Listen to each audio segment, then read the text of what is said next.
आज हम बात करने जा रहे हैं महिलाओं के अधिकार पर। आखिर महिलाओं के अधिकार में एक बात आती है अनुकंपा नियुक्ति की।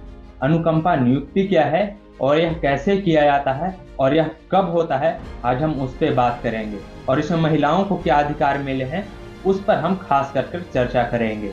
अनुकंपा नियुक्ति वो नियुक्ति होती है जिसमें अगर किसी के पिता किसी सरकारी नौकरी में हैं और दुर्घटनावश उस कार्यकाल में उनकी मृत्यु हो जाती है, जब तक वह नौकरी पर रहते हैं उसी दौरान अगर उनकी मृत्यु हो जाती है तो उसके निधन के पश्चात वो नौकरी उनके अगले जनरेशन अर्थात बेटा या बेटी को ट्रांसफर किया जाता है और उनको नौकरी दे दी जाती है।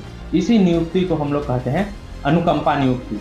तो आज हम इस पर विस्तार से चर्चा करेंगे और अनुकंपा नियुक्ति में विशेषतः महिलाओं को क्या अधिकार दिए गए हैं, आज हम उस पर ज्यादातर जोर देकर चर्चा करेंगे। अनुकंपा नियुक्ति का लाभ लेने से विवाहित बेटी को बाहर करना असंवैधानिक है। जानिए ऐसा क्यों है और किस कोर्ट ने इस पर क्या फैसला दिया। कई साल से भारत का पारिवारिक ढांचा ऐसा रहा है कि शादी के नाम पर लड़कियों को उसके घर से बिल्कुल काट दिया जाता है। जहां उनका जन्म हुआ, जहां वो पढ़ी, जहां वो बड़ी हुई, जहां खेली, उसे न सिर्फ शादी करके दूसरे घर भेज दिया जाता है बल्कि उस परिवार की संपत्ति में भी हिस्से को लेकर उसके अधिकार को पूरी तरह से खत्म कर दिया जाता है। आजादी के बाद भारत के बने संविधान, भारतीय दंड संहिता और कानूनी धाराओं ने भी लगभग काफी हद तक इसी सामंती पारिवारिक ढांचे को बरकरार रखने का काम किया। लेकिन पिछले 72 सालों में धीरे धीरे उन कानूनों को न सिर्फ चुनौती मिली बल्कि वो नई दुनिया के लोकतांत्रिक और उनके बराबरी के मूल्यों के अनुसार धीरे धीरे वो बदले भी। कितनी बार कितने अलग अलग मुकदमों में कोर्ट ने यह बात दोहराई कि लड़का और लड़की, बेटा और बेटी एक समान है, बराबर हैं और उनके हक और अधिकार भी बराबर हैं। बेटी के शादी कर देने का मतलब यह बिल्कुल नहीं होता कि उसके घर में या पिता पर कोई हक नहीं रहा। अगर कोई बेटे का कानूनी हक बनता है तो बेटी का भी उतना ही कानूनी हक बनता है। लड़का शादीशुदा हो या लड़की शादीशुदा हो, इससे कोई फर्क नहीं पड़ता है। इस पर एक कर्नाटक हाई कोर्ट का एक महत्वपूर्ण फैसला आया था। हाल ही में कर्नाटक हाई कोर्ट ने एक मुकदमे में एक फैसला सुनाते हुए कहा कि शादीशुदा बेटी भी पिता की मृत्यु के बाद उतनी ही नौकरी पाने की हकदार है जितना कि बेटा। कोर्ट ने बेंगलुरु की रहने वाली भुवनेश्वरी पी पुराणिक की याचिका पर सुनवाई करते हुए एक फैसला दिया जिसमें जस्टिस एम नागपन्ना की बेंच ने कहा कि बेटी के शादीशुदा होने का मतलब यह बिल्कुल नहीं होता कि अब वह परिवार का हिस्सा नहीं रही।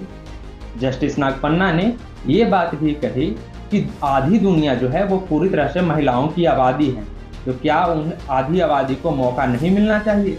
जिसके बाद दूसरी बात उन्होंने यह कही कि पिता के स्थान पर नौकरी के दावे के लिए जब बेटी का मैरिटल स्टेटस नहीं पूछा जाता तो बेटी के मैरिटल स्टेटस से क्या फर्क पड़ता है, क्या फर्क पड़ना भी चाहिए। वहीं तीसरी बात उन्होंने बताया कि बेटा तो शादी के पहले भी बेटा रहता है, तो क्या बेटी शादी के बाद भी बेटी नहीं रहनी चाहिए।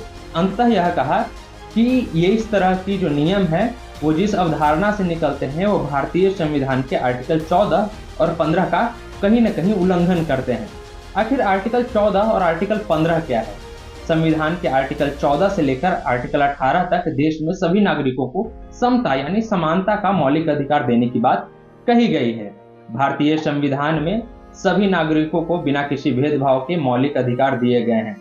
इन अधिकारों का उद्देश्य यही है कि हर एक नागरिक सम्मान के साथ अपना जीवन जी सके और किसी के साथ किसी भी प्रकार का भेदभाव ना हो।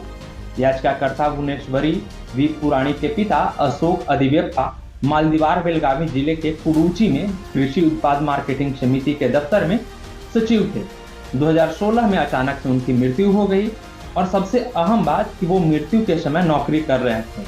उनका बेटा जो कि एक प्राइवेट कंपनी में वर्किंग है और वो पिता की नौकरी में उसे बिल्कुल भी दिलचस्पी नहीं थी।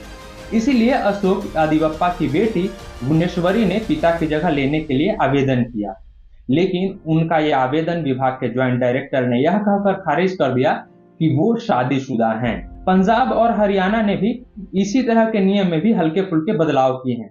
दरअसल कर्नाटक समेत बाकी राज्यों में भी यही नियम है कि विवाहित पुत्री को पुरुष पर आर्थिक रूप से डिपेंड व्यक्तियों की श्रेणी से बाहर रखा जाए। बेटा, अविवाहित बेटी और विधवा पत्नी को ही पुरुष पर डिपेंड लोगों की सूची में दी गई है।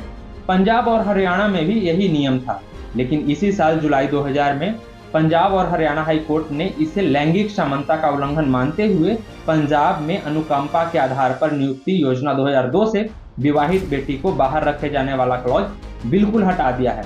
अब वहां शादीशुदा बेटी भी पिता के स्थान पर नौकरी की उतनी ही अधिकार है जितना का बेटे का अधिकार होता है। जब भुवनेश्वरी को सरकारी दफ्तर का फैसला भेदभावपूर्ण लगा तो उन्होंने इस फैसले को कोर्ट में चुनौती दिया और कोर्ट का फैसला बेटी के पक्ष में आया। न्यायालय ने कर्नाटक सिविल सेवा के अनुकंपा के आधार पर नियुक्ति के नियम में शादीशुदा बेटियों को परिवार के दायरे से बाहर किए जाने को अवैध, असंवैधानिक और भेदभाव पूर्ण करार दिया। इलाहाबाद हाई कोर्ट ने आखिर इन्हीं तरह के एक मामला को क्यों खारिज किया था, जिसके बाद इलाहाबाद हाई कोर्ट ने उस नियम को पूरी तरह से खारिज कर दिया जिसमें केवल अविवाहित बेटियों को ही परिवार का हिस्सा समझा जाता था। कोर्ट ने सरकार को निर्देश दिया कि भुवनेश्वरी वी पुराणी को तत्काल संबंधित विभाग में नौकरी दी जाए जिस विभाग में उनके पिता नौकरी कर रहे थे। ऐसा पहली बार नहीं हुआ था जब कोर्ट ने इस तरह के मामले को लगातार खारिज किया था और लगातार ऐसे मामले आ रहे थे जिसे कोर्ट बार बार खारिज कर रहा था। न्यायालय जो थी वो इस तरह के भेदभावपूर्ण नियमों को लगातार खारिज करते हुए इसके खिलाफ फैसला सुना रही थी। 2015 में इलाहाबाद हाई कोर्ट ने ही ऐसे ही एक मुकदमे में फैसला सुनाते हुए उत्तर प्रदेश मृतक आश्रित सेवा नियमावली के 2C 111 को असंवैधानिक घोषित करते हुए उसे रद्द कर दिया था। कोर्ट ने कहा था कि मृतक आश्रित कोटे के तहत बेटी को सिर्फ इसलिए नौकरी नहीं देना कि वो शादीशुदा है, यह बिल्कुल नाइंसाफी है। Chief justice doctor DY Chandrachud और जस्टिस यशवंत वर्मा की बेंच ने विमला श्रीवास्तव की याचिका पर सुनवाई के बाद यह फैसला सुनाया कि दरअसल हुआ यह था कि विमला के पति राजस्व विभाग में काम करते थे और नौकरी के दौरान ही उनकी मृत्यु हो गई। उनकी बेटी ने पिता की जगह नौकरी पानी चाहिए, लेकिन आजमगढ़ के डीएम ने मृतक की बेटी को नौकरी न दिए जाने का फैसला सुनाया। वजह बताई गई उसका शादीशुदा होना और हवाला दिया गया उसी घिसे पीटे नियम का कि सरकारी सेवा के नियमावली के अनुसार सिर्फ पुत्र, अविवाहित पुत्री और विधवा पत्नी को ही नौकरी देने का नियम है। Chief justice doctor DY Chandrachud ने कहा कि अविवाहित शब्द को संविधान के आर्टिकल 14 और 15 के विपरीत माना और कहा कि शादीशुदा बेटी को नौकरी न देना लिंग भेद करना है और भारत का संविधान इसकी अनुमति बिल्कुल भी नहीं देता है। मध्य प्रदेश हाई कोर्ट में भी ऐसा ही एक मामला आया था। मध्य प्रदेश हाई कोर्ट में इसी साल 2020 के मार्च में ऐसे ही एक मुकदमे पर फैसला सुनाते हुए justice Sujay Kaul, justice JP Gupta और जस्टिस नंदिता दुबे की पीठ ने कहा कि विवाहित महिलाओं को अनुकंपा नियुक्ति के अधिकार से वंचित करने की नीति भारतीय संविधान के समानता के अधिकार का हनन है। साथ ही क्या था पूरा मामला यह था कि सतना की ही रहने वाली मीनाक्षी दुबे के पिता मध्य प्रदेश पूर्व क्षेत्र विद्युत वितरण कंपनी में लाइनमैन थे, जिनका नौकरी में रहते हुए अचानक से निधन हो गया। मीनाक्षी ने पिता की जगह नौकरी पानी चाहिए, लेकिन जैसा कि हर एक मामले में होता है, कंपनी ने उन्हें यह कहते हुए उनके आवेदन को खारिज कर दिया कि राज्य की 12 दिसंबर 2014 की नीति के तहत अनुकंपा नियुक्ति का लाभ सिर्फ पुत्र, अविवाहित पुत्री, विधवा पुत्री और तलाकशुदा पुत्री को ही दिया जा सकता है। जज की पीठ ने क्या कहा था वो सुनने लायक है। मीनाक्षी दुबे ने कंपनी को हाई कोर्ट में चुनौती दी और कोर्ट ने इस नियम को संविधान का उल्लंघन बताया। पीठ ने कहा कि लिंग के आधार पर भेदभाव करना सभी मनुष्यों की मौलिक स्वतंत्रता और उनके मानवाधिकारों का हनन है।